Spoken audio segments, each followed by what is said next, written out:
le voy a explicar acerca de esto. Mateo 26:36, ¿se lo tenemos?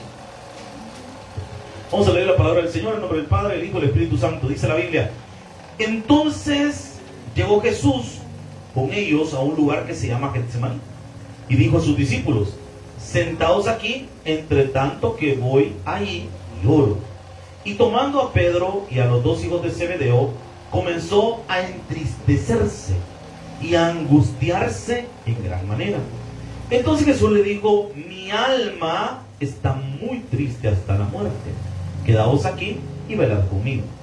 Yendo un poco adelante, se postró sobre su rostro, orando y diciendo: Padre mío, si es posible, pase de mí esta copa, pero no sea como yo quiero, sino como tú. Vino luego a sus discípulos y los halló durmiendo. Y dijo a Pedro: así que no habéis podido velar conmigo una hora, velad y orad para que no entréis en tentación. El espíritu a la verdad está dispuesto, pero la carne es débil. Padre, en el nombre de Jesús, te damos gracias, Señor, por tu revelación, por la palabra. Santifícanos en tu verdad. Te pedimos, Señor, que podamos aprender de la Escritura, Señor, y que podamos corregir áreas de nuestra vida que no estén bien, Señor. Siempre queremos caminar bajo tu soberana y perfecta voluntad, Señor, en el nombre de Jesús. Amén y amén. Puede tomar su asiento. Ministros de poder o sin poder. Hay algo que se cataloga como los principios de fe bautistas. Todas las iglesias tienen principios de fe. Los principios de fe son como las cosas en las que creemos. Por ejemplo, en la iglesia bautista se habla mucho de la autonomía de las iglesias. ¿Cómo así? Cada iglesia es independiente la una de la otra.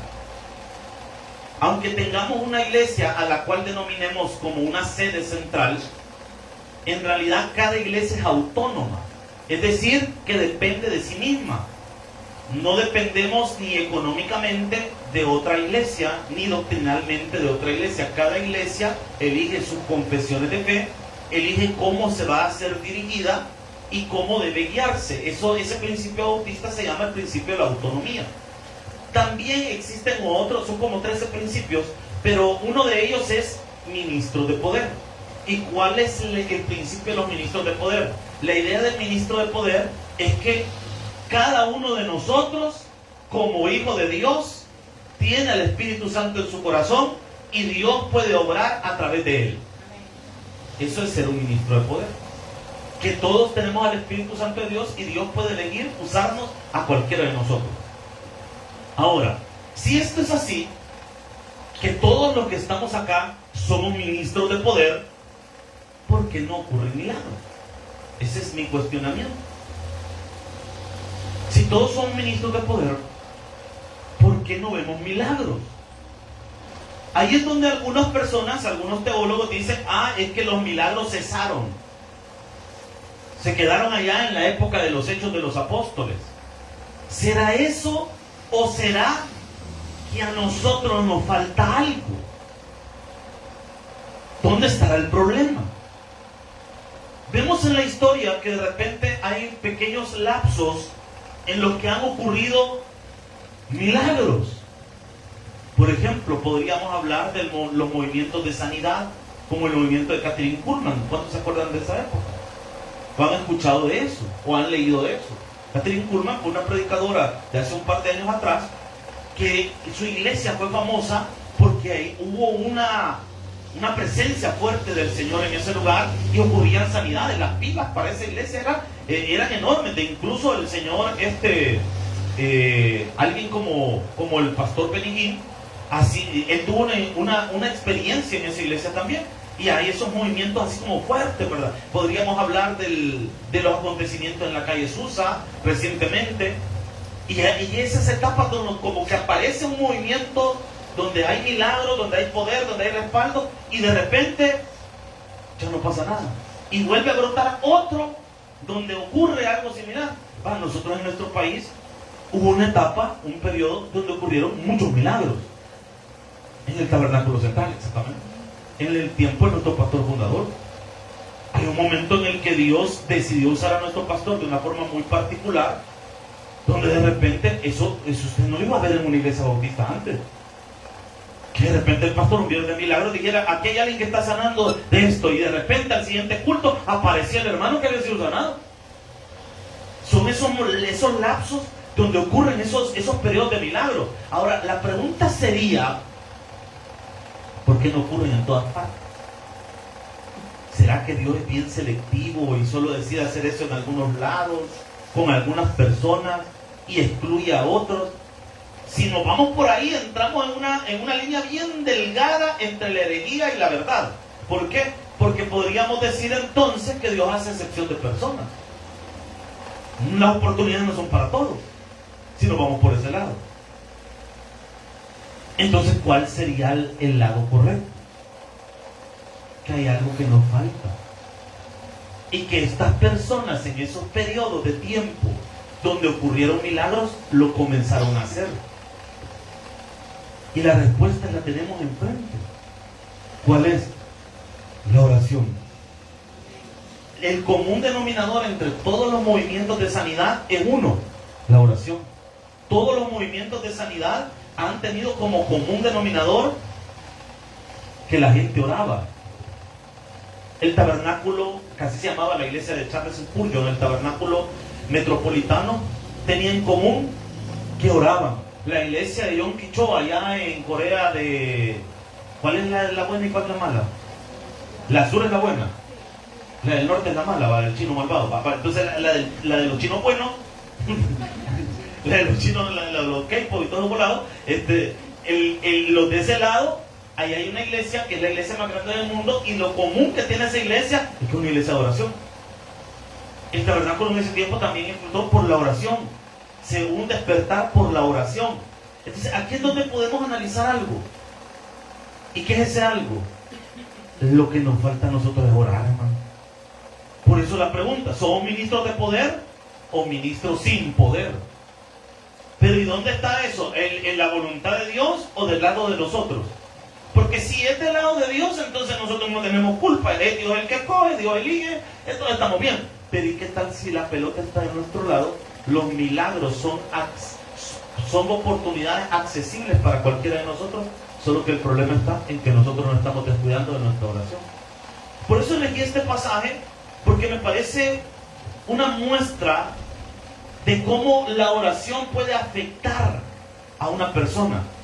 Quiero que le ponga atención a Mateo 26. Aquí estamos ubicados en el contexto del último día de Jesús sobre la tierra. Acaba de comer con sus discípulos esa famosa última cena, que en realidad no es otra cosa más que la fiesta que se celebraban los judíos de la Pascua. Y Jesús se fue a un lugar apartado a orar. ¿Por qué? Sabía que su hora llegaba dentro de poco. Sabía que los que lo iban a aprender estaban cerca. Ya lo sabía. Jesús me da una gran lección aquí. Si estoy afligido, tengo que orar. Muchos estamos afligidos y no oramos bien, sino que recurrimos a pastillas, a distraernos. Ay, fíjate que estoy afligido, voy a ver 3 películas en Netflix a ver para que me quite la aflicción. Jesús tenía aflicción y se fue a orar. Y ahora yo digo algo: si Jesús, que era Jesús, oraba, alguien podría preguntar, y alguien diría: bueno, ¿oraba consigo mismo o cómo es esa onda? Porque si es Dios, entonces ¿a quién le oraba? Pues es que acuérdese que Jesús en su carne, en su encarnación, tuvo las limitantes de un ser humano normal. Y como todo ser humano tiene que orar, él también tenía que orar como parte de su encarnación. Es que la encarnación de Cristo tenía que ser real. No podía ser una encarnación donde tuviera privilegios. Tenía que ser una encarnación para que el sacrificio fuera perfecto. Él tenía que ser hombre. Y en su encarnación tuvo nuestras limitantes. Por eso es que leemos que Jesús se cansó, se durmió, comió. ¿Por qué? Porque era un ser humano en ese momento. Pongan atención a eso. Entonces dice el 36, si les gusta acompáñenme, versículo 36, capítulo 26. Entonces llegó Jesús con ellos a un lugar que se llama Getsemaní. Están saliendo de la Santa Cena, o como lo conocemos en el Antiguo Testamento, la Pascua. Salen de la fiesta de la Pascua y van a una parte de Jerusalén. Si alguna vez usted ha ido a Jerusalén o va a ir, yo para mí, mire, Israel sí es bonito históricamente, pero a mí hay un solo lugar en todo el tour que hacen, que es el único lugar por el que yo quisiera ir a Israel, el Getsemaní. De verdad, para mí es el lugar donde yo más quisiera ir. ¿Por qué? Quisiera orar ahí, porque era el lugar favorito de Jesús para orar. ¿Por qué? No sé, pero me gustaría saber, me gustaría orar ahí. No sé, es una mía, hermano, ¿verdad? Entonces llegó Jesús al lugar que se llama Getsemaní. Getsemaní quiere decir prensa de aceite. Y dijo a sus discípulos: sentaos aquí, entre tanto que voy ahí y oro. Agarra a los 12, les dice: señores, pues a los 11, porque Judas ya había ido ya a pasear a entregar a Jesús. Le dice: señores, quédense aquí, oren, yo tengo que ir a orar más allá, me voy a apartar. Aquí hay otra gran lección, hermano. Si usted está bien afligido, ore usted. Amén. No es que con toda mi familia oramos juntos, gloria a Dios, el altar familiar es necesario, pero es necesario también su relación personal con Dios. Pero Jesús no se va solo, toma a sus 3 más cercanos. ¿Y quiénes eran los 3 cercanos de Cristo? Versículo 37. Tomando a Pedro y a los 2 hijos de Zebedeo. Comenzó, ¿qué dice la Biblia? ¿Por qué no se puso triste frente a los 11? Aquí hay otra gran lección para nosotros, hermano. Nosotros cuando andamos tristes, a todo el mundo le andamos contando, hermano. Pero si se fija, Jesús se entristeció hasta que estaba con sus amigos más íntimos. O sea que nuestras angustias y nuestras tristezas no las tiene que saber cualquiera, hermano. Esto es una lección de vida, hermano. Usted puede estar muy mal, pero usted tiene que saber que no se puede demostrar sus emociones con cualquiera. Jesús no lo hizo con los apóstoles. O sea, ya era un círculo cercano. De todos los discípulos, de los cientos o miles de discípulos de Jesús, 11 eran cercanos, y de los 11, 3 eran más cercanos todavía, un grupo más cerrado. Y vea lo que dice acá: comenzó a entristecerse y a angustiarse. ¿Por qué se sentía así? Porque estaba a punto de cargar con los pecados de toda la humanidad, hermano. Por eso estaba así. Versículo 38. Entonces Jesús les dijo: mi alma está muy triste hasta la muerte. Dígame si esto no es una depresión, hermano. Quedaos aquí. ¿Y qué dice la Biblia que les digo? Ese velad conmigo, que es: oren. 39. Yendo un poco adelante, se postró sobre su rostro y orando y diciendo. Nótese la manera en la que va a orar. Esto es bien interesante, hermano. ¿Por qué? Dice: Padre mío, si es posible, pase de mí esta copa. ¿Qué está diciendo Jesús? Dios, si puedo evitar esta situación de cargar estos pecados, hagámoslo. ¿Por qué lo está diciendo? ¿Se arrepintió en el momento? No, hermano, sintió la angustia como cualquier ser humano la siente. No por la muerte, sino por la carga de los pecados de la humanidad. Recuerde que Cristo jamás pecó. Él no conocía. Para Cristo el pecado es aborrecible, es abominable. Para nosotros el pecado no, nosotros el tipo tranquilo, él no maldaba, pero Jesús no. No sé si me estoy dando a entender, hermano. Algunos hasta disfrutan lo malo, hermano. Se peleó con alguien, viejo lo que le dije, pero qué rico se te hace. O sea, nosotros somos así, Cristo no. Ahora, ponga la atención, pero no sea como yo quiero. Ahí está la clave. La oración de Cristo va relacionada a someterse a la voluntad de Dios. Nosotros cuando oramos queremos obligar a Dios que haga lo que nosotros decimos, pero Cristo en su oración, Él se está obligando a hacer lo que Dios quiere que haga. Vea la diferencia entre nuestras oraciones. ¿Por qué no somos ministros de poder? Porque nosotros queremos que Dios haga lo que yo digo. Mientras que Cristo ora para Él someterse a lo que el Padre dice. Amén, hermano. Es que desde ahí vamos mal. Porque en nuestras oraciones nosotros oramos para que Dios se someta a nuestra voluntad. Pero en la oración correcta, la versión de Cristo, la oración conforme a la misericordia de Dios, voy a pedirle a Dios lo que yo creo y quiero recibir. Jesús lo hizo. Pero oro para someterme a su voluntad. Señor, yo quisiera viajar a otro país, pero que se haga tu voluntad, Señor. Yo sé que me puedes dar la visa, yo sé que me puedes dar el dinero del pasaje, yo sé que me puedes dar todo, pero que sea tu voluntad. Usted puede orar, hermano, por un carro, por una casa, por lo que usted quiera. Si la Biblia dice, pedid y se os dará, la Biblia lo dice. Pero yo tengo que entender que mi voluntad la tengo que someter a la voluntad de Dios. Cuando comienzo a entender esto, voy a comenzar a ver los milagros de Dios en mi vida. Pero necesito someterme a la voluntad de Dios. Y a veces la voluntad de Dios, como lo es en este caso, que es una decisión de Dios, que tenía que ir Cristo a la cruz, así habrá ocasiones, hermano, que nos va a tocar someter la carne y hacer cosas que no queremos hacer. La carne no quiere perdonar, hermano. La carne quiere sangre, venganza. Te quiero orar para que a ese señor que le está haciendo la vida imposible le caiga un rayo. Señor, no te pido una tormenta, solo un destello que le metan ahí para que... Eso es lo que pide nuestra carne, pero ¿qué dice el Señor? Perdonalo. Pasa por alto lo ofensa. Ahí es donde entra y usted dice, ay, ya sé, ya Dios ya me dijo que tengo que perdonar. Tengo un problema, pastor, ¿cuál es? No quiero. ¿Qué hago? ¿Le sigo pidiendo a Dios que le dé matacán a este prójimo? No, su oración ¿cuál va a ser? Señor, a mí, ayúdame para poder perdonarlo. Ayúdame a someter mi carne a tu voluntad. Ayúdame a mí a someterme a lo que tú quieres que yo haga. Dame humildad para obedecerte. Es que esto es una gran lección, hermano. ¿Por qué no somos ministros de poder? Porque nosotros le queremos imponer a Dios las cosas y no dejamos que Dios sea el que nos guíe. Amén, iglesia. Ahora, Jesús oró por sometimiento. Jesús está orando. ¿Qué pasa con sus discípulos?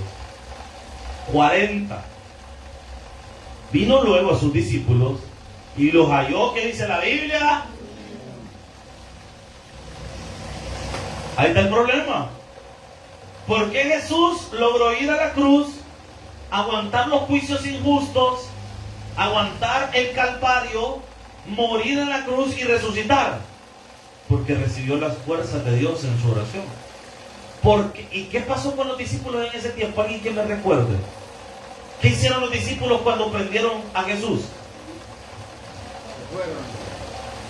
Ve los resultados.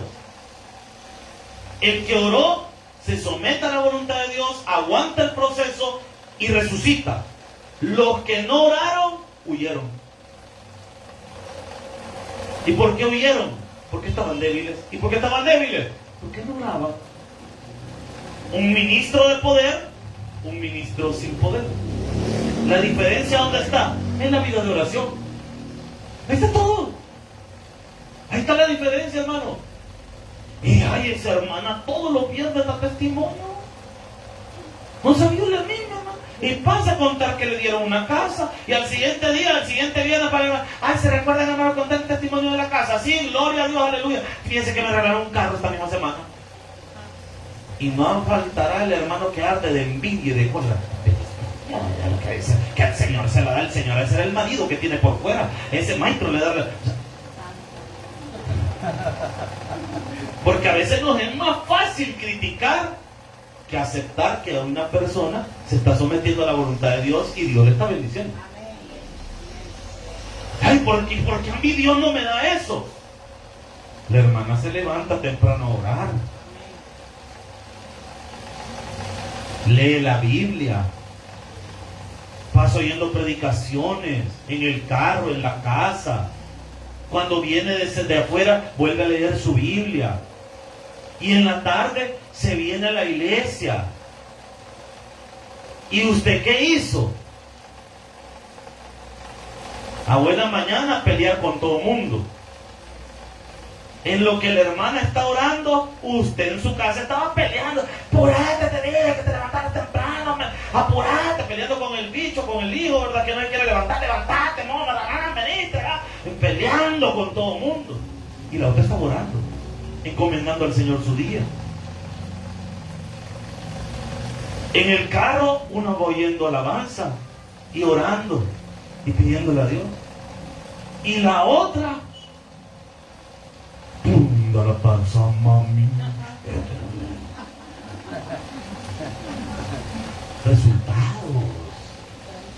Resultados. Una se vino a la iglesia a orar, a buscar del Señor, a aprender algo más de Dios. Y la otra le preguntaron, ¿ibas a ir al culto? No, yo ahorita van a vacilar, vamos a vacilar ahorita. ¿Han escuchado ustedes la fábula de la cigarra y el...? No.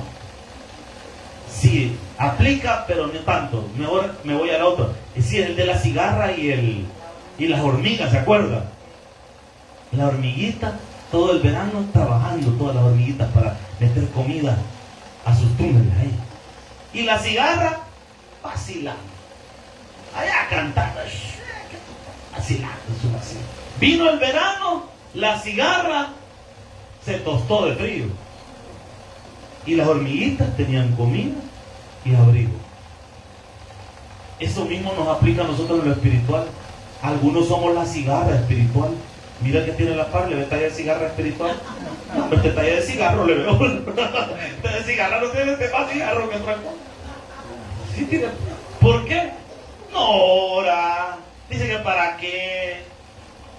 No se quiere congregar seguido, que mucho compromiso, ¿para qué? Y empezamos a hacer como la cigarra espiritual, ¿verdad? Entonces nuestro vacile, nuestro mundo. Pero están las hormiguitas, las que no falta su culto. Ella sabe los días que ella ha dicho que va a venir y los tiene bien firmes. Su día de servicio, su día de estar en la iglesia, sus oraciones y disciplina espiritual. Cuando viene el invierno, aquella tiene milagro, respaldo, provisión y la otra no tiene nada, porque está cosechando lo que sembró. Amén, hermano. ¿Por qué soy un ministro que no tiene poder? ¿Por qué no oro? ¿Por qué no veo la gloria de Dios? Porque no estoy orando, hermano. ¿Por qué no se me saltan las deudas? Mire, una hermana contó un milagro de liberación de deudas. Dice que le pidió a Dios y de repente, ¡pum!, un borrasalto le cayó. Dice, ¿qué oraron la deuda? Como un hermano que dice que debían, no sé si la mitad del terreno de la iglesia. Y dice que de repente el dueño del terreno dijo, ¿sabe qué? Dejémoslo así, vamos a escriturar ya. Y eran más de $90,000 lo que se debía. Se le perdona. Y algunos debemos y nos están cobrando hasta el último centavo.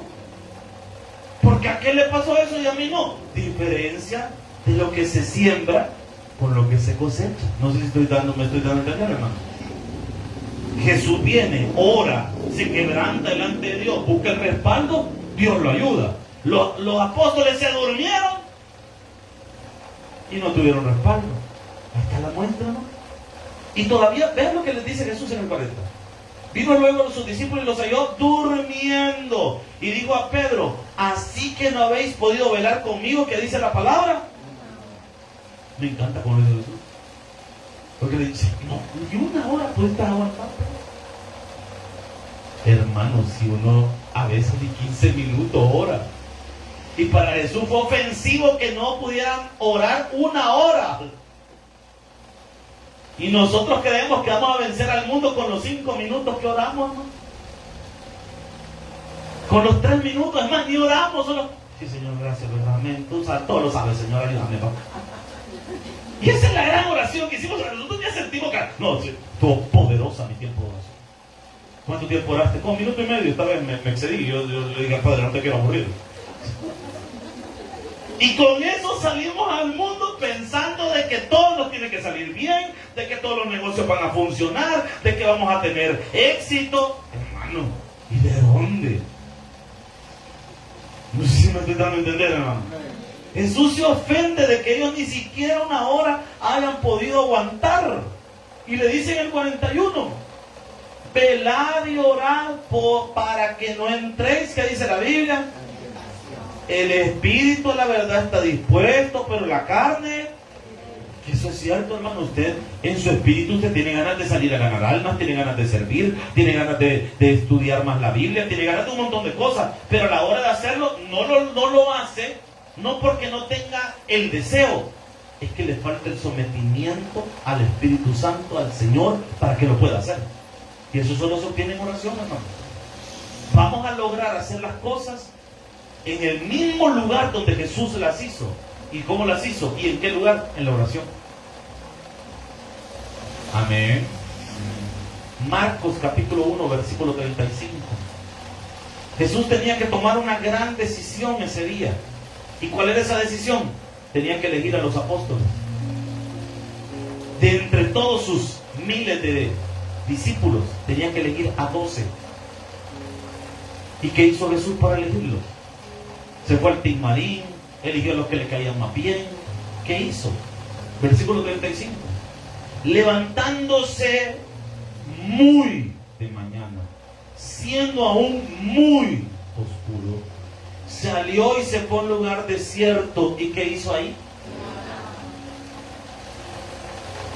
Nosotros tomamos decisiones a lo loco, ni oramos, solo decidimos. Y después nos preguntan, yo no entiendo por qué las cosas me salen mal. Yo sí las entiendo. ¿Por qué? Porque no oras. Está todo. Ay, pero si oré. ¿Y qué tanto oraste?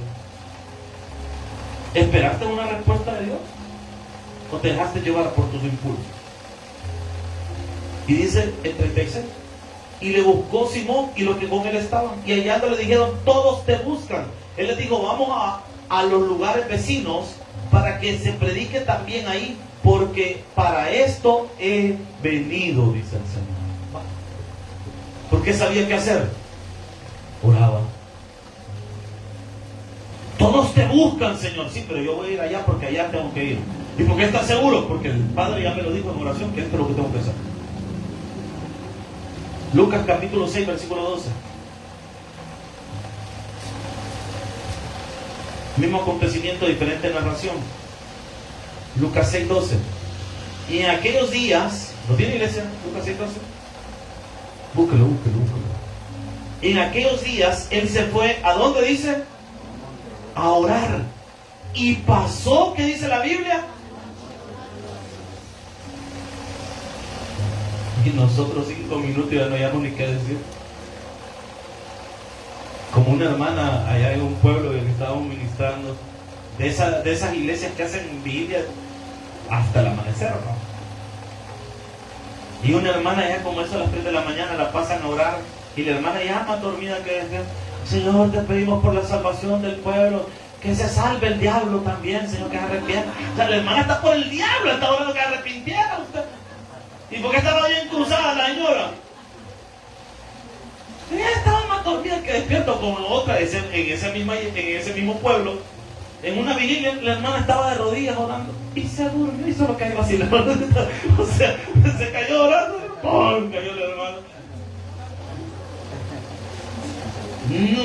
No, es que mire, cuando alguien ora, se nota. No necesita decirlo, se le va a notar. Y cuando era de día, dice la Biblia, llamó a sus discípulos y escogió a 12 de ellos, a los cuales también llamó apóstoles, es decir, enviados. Y ahí da la lista de todos los apóstoles. ¿Por qué no soy un ministro de poder? Me falta orar. No es posible que salga a predicar sin haber orado antes. ¿Cómo vas a ir a evangelizar sin tener una vida de oración? ¿Qué vas a hacer cuando te topas con un endemoniado? ¿Qué vas a hacer cuando te topes con una mujer que se quiere quitar la vida? Ay, sí, hermana, quítesela, muy fea está bien. O sea, necesitas tener palabra del Señor. Pero eso solo viene en la oración. Hay cosas que no se aprenden en un libro. Hay cosas que se aprenden de rodillas delante de Dios.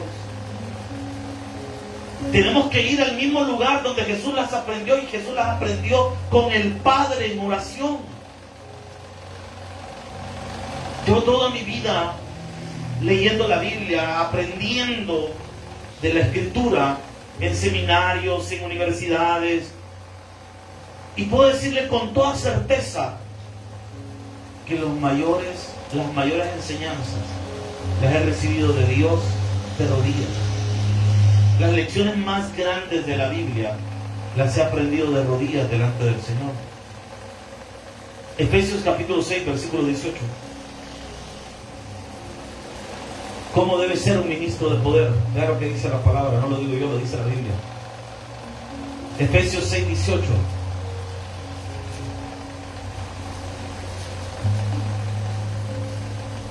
Yo me alegro infinitamente cuando escucho los testimonios de los hermanos. Cuando Dios ha hecho un milagro en la vida de alguien, yo me alegro un montón. Pero tienen que pasar milagros también en nuestras vidas. No solo vamos a escuchar de milagros, también los milagros deben pasar en nuestra vida, pero tenemos que orar.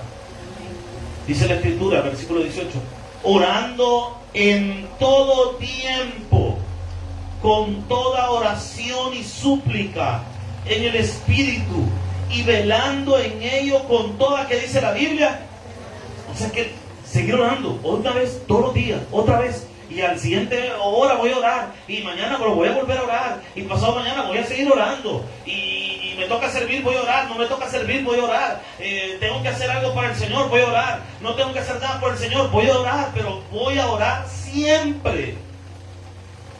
Me está yendo bien, el negocio está próspero, tengo plata, voy a orar. No tengo dinero, voy a orar. Me están saliendo bien las cosas, voy a orar. No me están saliendo bien las cosas, voy a seguir orando.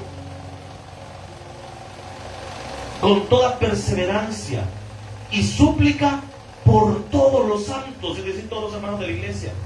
Y por mí, dice Pablo, a fin, y vea por qué es importante, y esto es para todos los que servimos. ¿Cuántos servimos acá en la iglesia, hermano?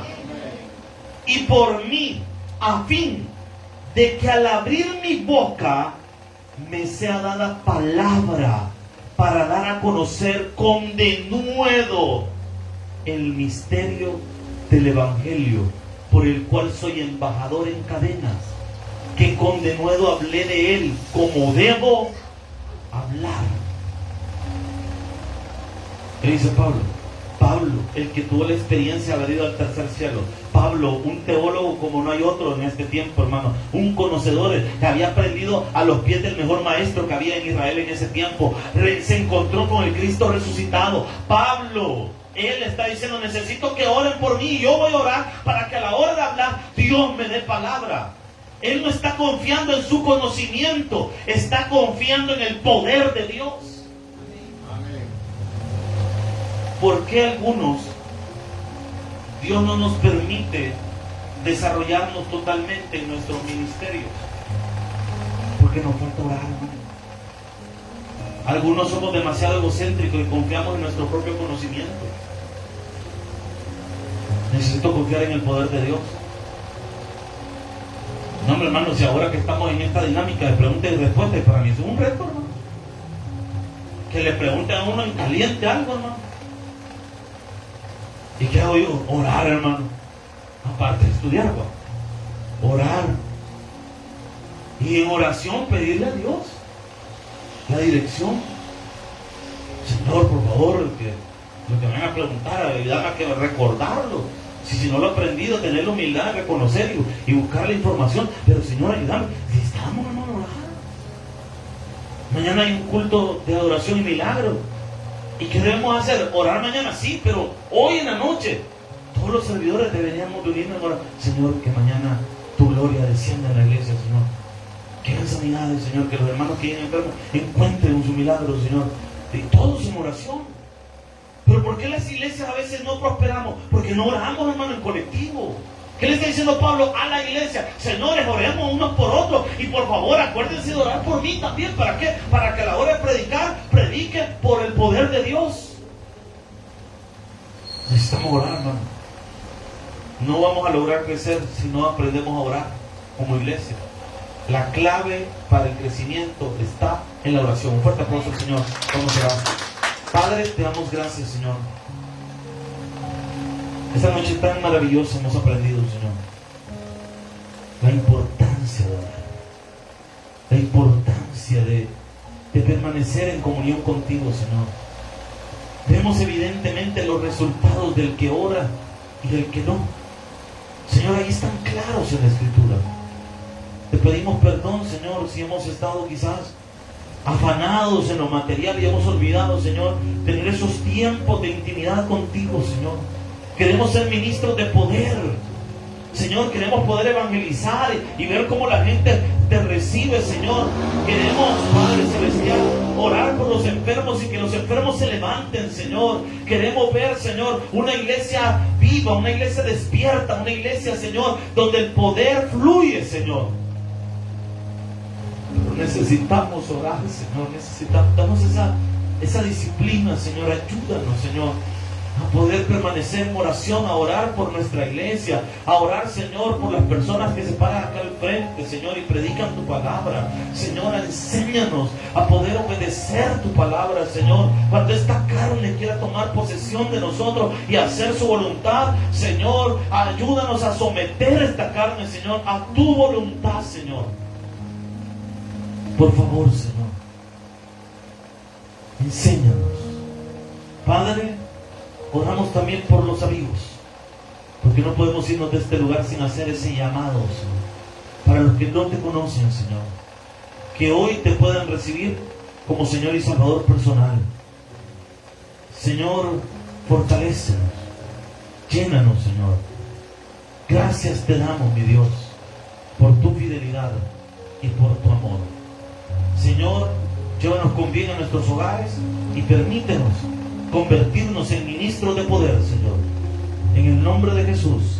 Amén y amén.